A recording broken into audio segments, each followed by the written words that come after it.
Okay, I'm back out here for check number 2, and I've got a miss.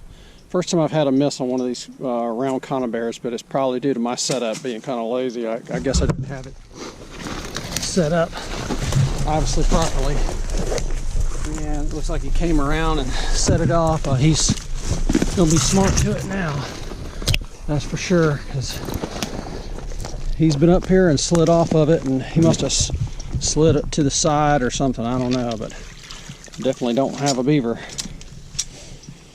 So I'm gonna move this trap. I'm gonna try it in a run. I haven't tried him underwater in a run yet, and see if I can get him that way, because he's smart to this now. So I probably won't catch him here anymore. So we'll move it somewhere else. Come back to you. Okay, so there's that beaver lodge over there. Nothing came out on that side last night, but I put a snare over here in the water and just attached it to the dock, and you can see my beaver there underwater, and he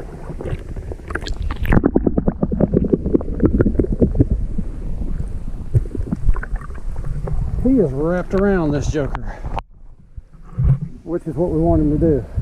So I don't have to dispatch him, he dispatched himself. So let me go ahead and get this guy out of here and come back to you. The old cormorant taking off. And I had a miss on this snare. He came and checked it out. Looks like he came in probably from the back. Pulled my snare down, but I didn't get him. So the good thing about the snare is he's not scared of it. But I probably won't get him here now. So I think I'll move it over to a different site. And you gotta keep them guessing. They get smart to things pretty quick, so I'll move it around and reset it. Okay, well, my pole is floating again. Hopefully we don't have a miss here too. Today's been a day of misses. Nope, there's our beaver. Just what we wanted. And you can see this run here.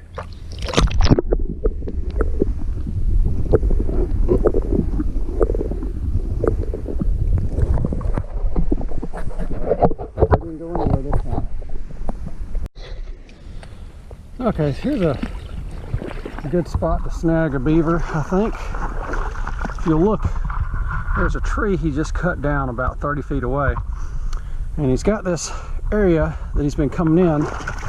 And I've already got a guide stick. He's walking in through here, and I've already got this little twig here as a guide stick. And I've got a big tree I can tie off to right there. So I'm gonna use a snare with an extension cable, and I'm gonna tie it up high. Since I can't get it below the water level, I'm gonna tie this thing up really high. So he can chew all he wants right there. When the tree comes down, he'll still be tied to it. And I won't need any guiding, because I'll have my snare support, this stick on one side, and I've got this little stick right here. And I'll probably just pull this brush over just to encourage him to go right through where he's been normally going. Hope I can get it in the ground here. Hopefully it's soft.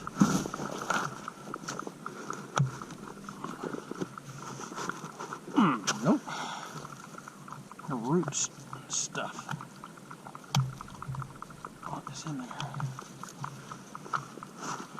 There it goes.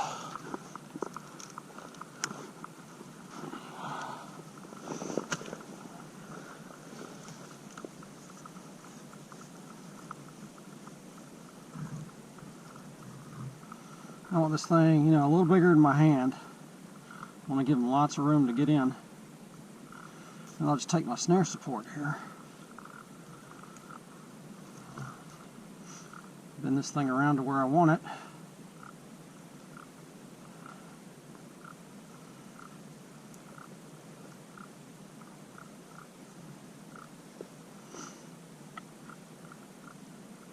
Hopefully that'll encourage him to stick his big old head right through it.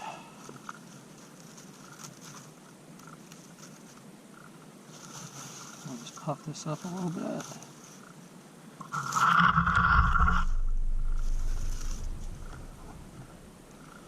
And since this stick, I'm worried about this spinning a little bit. I'm gonna put another one in here, just another little guide stick. Maybe not that one. And just to keep this snare from turning, because I don't want it to turn.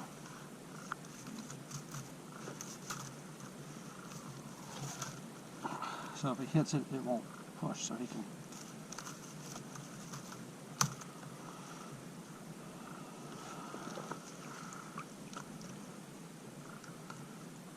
Since this stick's been chewed on, I'm going to mud it up a little bit and make it dull. I don't like that white.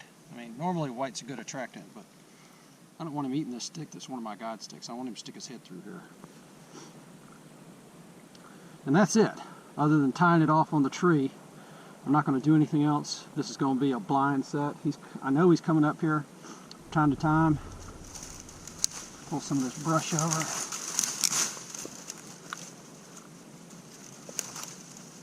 Kind of stick that down in there and leave him a nice open spot right there to go through. Okay, so there's our beaver we snared, and so here's my remake. Basically, I just got a couple twigs over here to be a guide stick. I've got a little bit of lure smeared on this tree, so when he swims around looking for it, he'll go under the snare. Now, I don't usually use these locks, but this one's pre-made. All I did was dip it to kind of dull it up some, and hopefully that'll still do the trick. I think I might put another one down there on that post and see if I can't get two. Because they're definitely swimming through here. So double your pleasure, double your fun, and double your odds by putting out more than one set. So I think I'll put another one. Since I got to check one snare, two snares, might as well check three tomorrow. And they're close by each other, so I'll come back to you. Okay, so I got one snare there, and I've got the little stick acting as a guide, and I just pulled that lily pad up to kind of hide that lock a little bit because they're really big. I like this slim locks, and I got some stuff just kind of hanging out on this one as well. It doesn't look like the snare still looks kind of shiny, even though I've dipped it. I don't know what, maybe it didn't take on that one, but anyway, we'll give it a try and see what happens. So got to take this beaver and that beaver and get across the pond.